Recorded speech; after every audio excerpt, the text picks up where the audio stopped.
So hello and welcome back to the channel heat code. और आज जिस topic के बारे में हम बात करेंगे वो है नोड्स इन ब्लॉकचेन। आज हम समझेंगे कि ब्लॉकचेन में नोड्स क्या होती हैं, हाउ नेटवर्क वर्क, ब्लॉकचेन का नेटवर्क है वो किस तरीके से काम करता है, और discover the distributed infrastructure that powers blockchain network and enables true decentralization. ठीक है, आज का पूरा टॉपिक नोड्स के बारे में रहने वाला है कि ब्लॉकचेन में नोड किस तरीके से काम करती है, नेटवर्क किस तरीके से काम करता है। बहुत ही छोटा टॉपिक है, बहुत ही इजी टॉपिक है, और मैं आपको बहुत ही इजी वे में ये पूरा टॉपिक समझाऊंगा भी। सो शुरू करते हैं। What is a blockchain node? शुरू यहीं से करते हैं कि पहले समझते हैं कि ब्लॉकचेन नोड होती क्या है।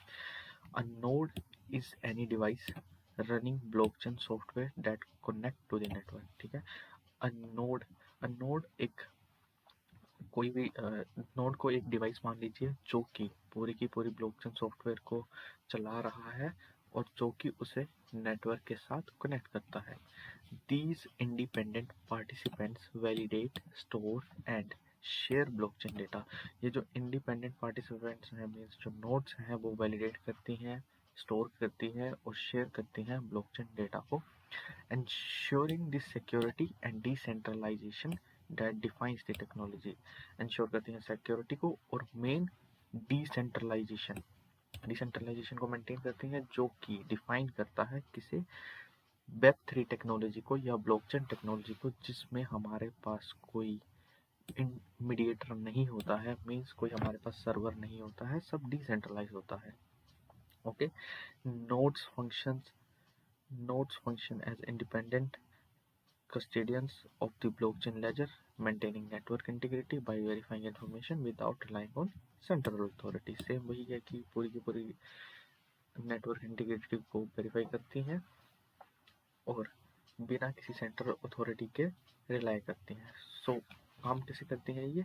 पहले validates, check transactions and blocks for accuracy, validate करती हैं। Stores, maintain copy of blockchain data.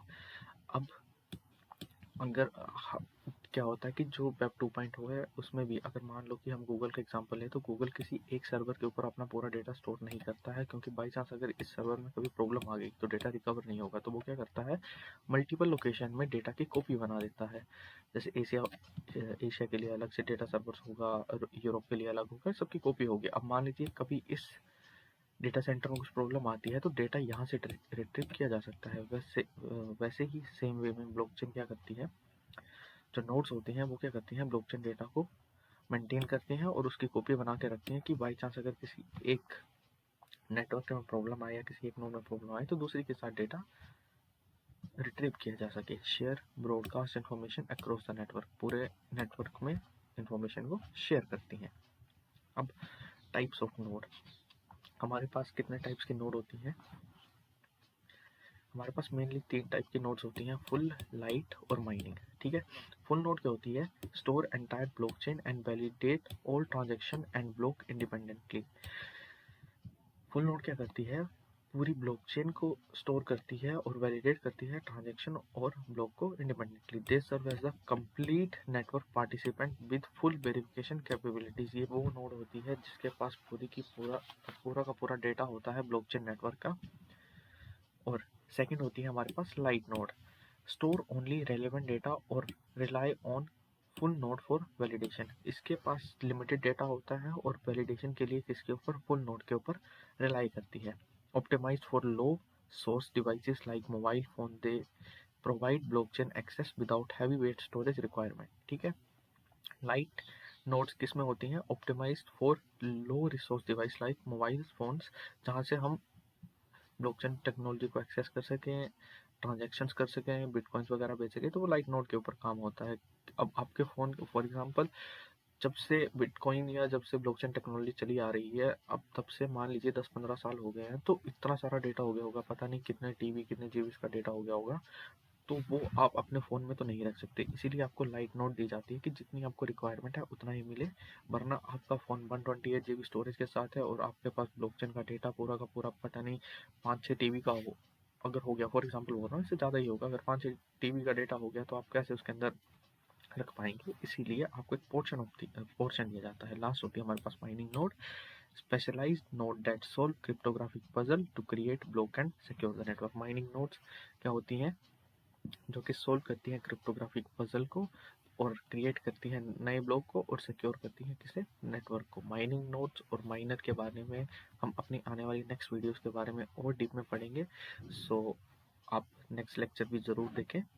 और अब हम आगे बढ़ते हैं। आगे हमारे पास how nodes communicate and maintain decentralisation.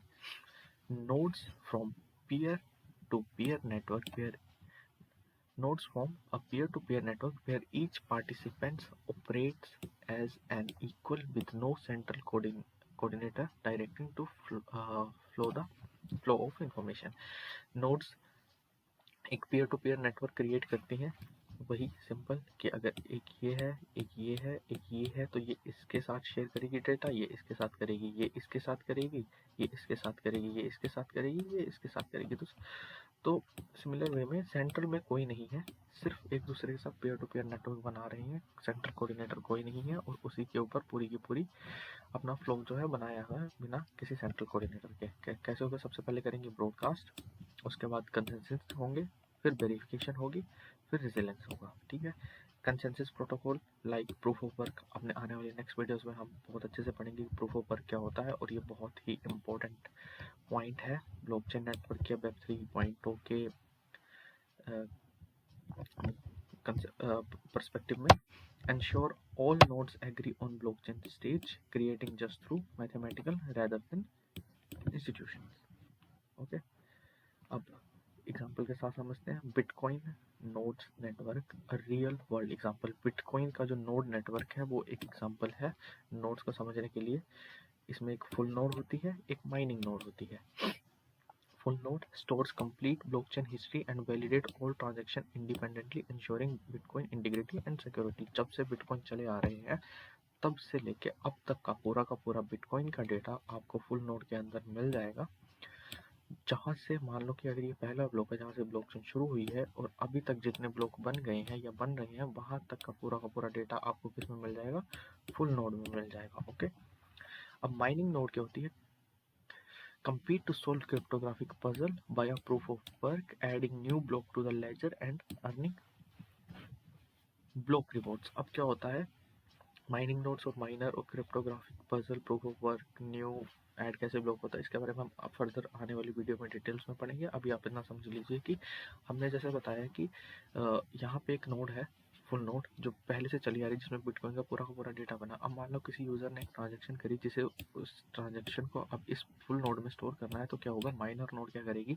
एक क्रिप्टोग्राफिक पजल को सोल्व करेगी, प्रूफ ऑफ वर्क दिखाएगी और ऐड करेगी किसे? नए ब्लॉक को। तो माइनिंग नोड का डेटा कहाँ पे स्टोर हो जाएगा? फिर हमारी फुल नोड में, और यहाँ पे एक नया ब्लॉक ऐड हो जाएगा। तो इस तरीके से काम होता है बिटकॉइन नोड नेटवर्क का फुल नोड और माइनिंग नोड के बीच में। आई होप आपको आज की वीडियो पसंद आई होगी, आपको इजीली समझ आ गया होगा पूरा का पूरा नोड नेटवर्क बिटकॉइन के अंदर और नोड्स किस तरीके से काम करती हैं वेब 3.0 में या बिटकॉइन नेटवर्क में। सो आज के लिए इतना ही, मिलते हैं नेक्स्ट वीडियो में। प्लीज़ चैनल को सब्सक्राइब करें, वीडियो को लाइक करें और कमेंट करना ना भूलें कि आपको ये वीडियो कैसे लगी।